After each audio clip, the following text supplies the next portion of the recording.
Skenario kekejaman Irjen Verdi Sambo dibongkar oleh Baradae. Di saat Brigadir J yang sudah ketakutan dan tak berdaya akan tetap dihabisi meski sudah meminta ampun.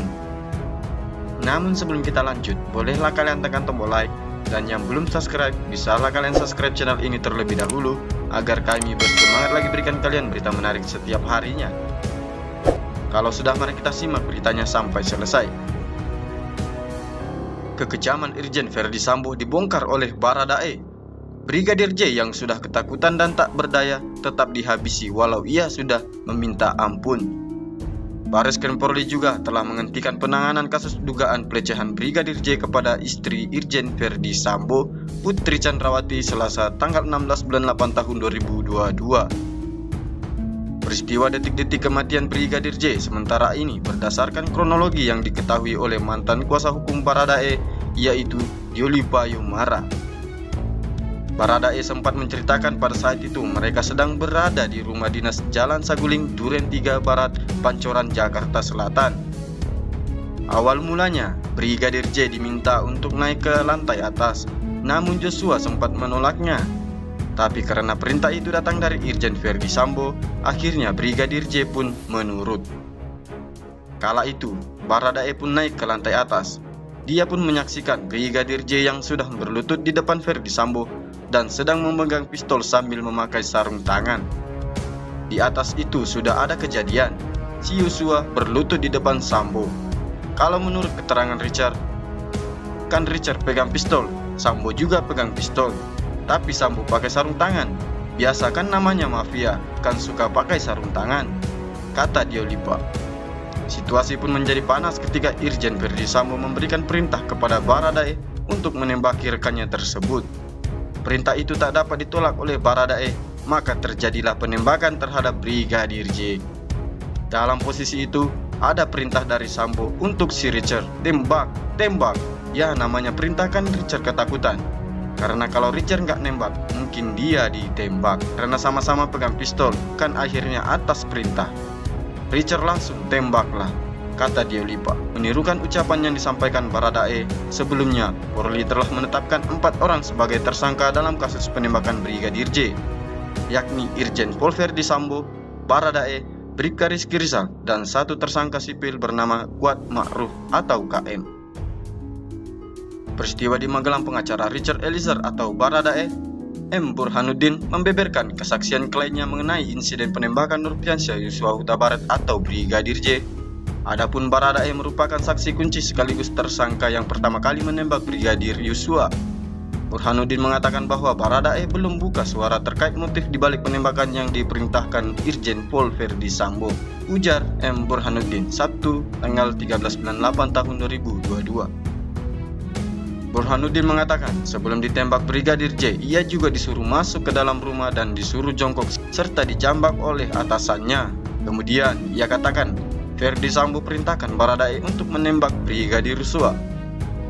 Pada saat di TKP, mereka berempat sudah di dalam dan Ricky disuruh panggil Yosua.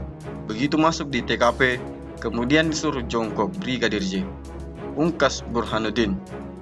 Informasi dari Baradae yang suruh Brigadir J jongkok adalah si bosnya, ya seorang atasannya di sana, Verdi Sambo.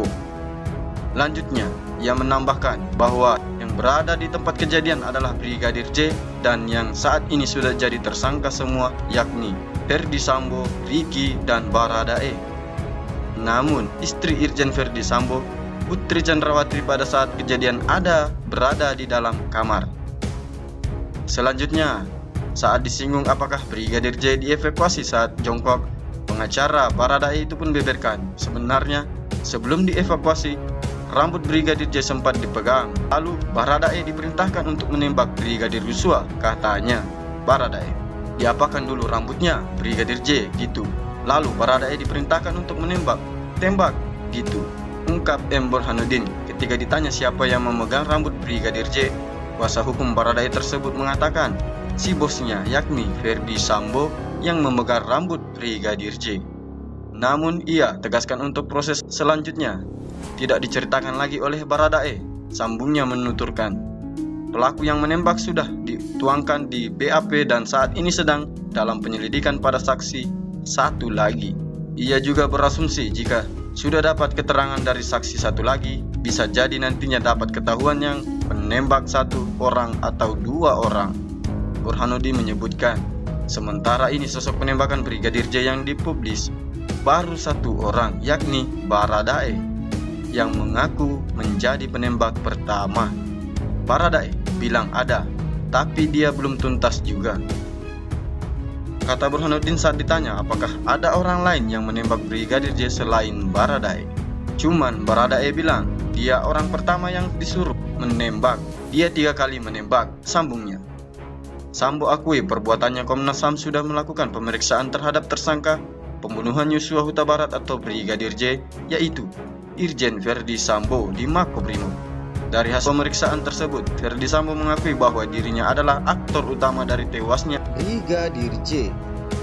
Dia mengakui bahwa sejak awal dialah yang melakukan langkah-langkah untuk merekayasa, mengubah atau mendisinformasi beberapa hal sehingga pada tahap-tahap awal misalnya yang terbangun konstruksi peristiwanya tembak-menembak, katanya. Tadi dia akuinya itu hasil rancangan dia sendiri dan dia mengakui dia bersalah dalam tindakannya yang merekayasa itu, lanjutnya. Komnas HAM menyampaikan bahwa saat diperiksa Verdi Sambo sempat mengucapkan permintaan maaf dan akan bertanggung jawab atas peristiwa ini. Kasus kematian Nofriansyah Yosua Huta Barat atau Brigadir J terus diungkap di rumah dinas EKS Kadipropam Irjen Verdi Sambo berangsur-angsur menjadi terangnya. Irjen Verdi Sambo yang telah mendalami pembunuhan Brigadir J kini telah mengaku dan dia resmi menjadi tersangka. Kepada polisi, Irjen Verdi Sambo mengaku marah setelah adanya perlakuan yang disebut mantan Kadipropam itu melukai harkat dan martabat keluarganya yang dilakukan oleh Brigadir J kepada istrinya Putri Chandrawati. Dalam keterangannya, tersangka Verdi Sambo mengatakan bahwa dirinya menjadi marah dan emosi setelah mendapat laporan dari istrinya, yakni Putri Chandrawati. Kata Direktur Tindak Pidana Umum Triptipidum Breskrim Polri Brigjen Andi Irian Jajadi dalam keterangan pers di Makobrimob Kelapa II. Adapun Brigjen Andi Irian menyebutkan Putri Chandrawati disebut mendapat perlakuan yang melukai harkat dan martabatnya di Magelang oleh Brigadir J. Putri Chandrawati telah mengalami tindakan yang melukai harkat dan martabat keluarga yang terjadi di Magelang yang dilakukan oleh almarhum Joshua, yakni Brigadir J, ujarnya. Setelah itu, Irjen Verdi Sambo kemudian merencanakan pembunuhan bersama tersangka lain yakni Baradae Eliezer dan Bribka Rizky Rizal. Kemudian, Verdi Sambo memanggil tersangka Rizky Rizal dan tersangka Richard Eliezer untuk melakukan pembunuhan untuk merencanakan pembunuhan terhadap almarhum Joshua. Saya kira demikian, katanya. Bagaimana menurut kalian? Silahkan cantumkan pendapat kalian di kolom komentar dan terima kasih sudah menonton video ini sampai selesai. Sampai jumpa di berita selanjutnya dari channel Ali TV News.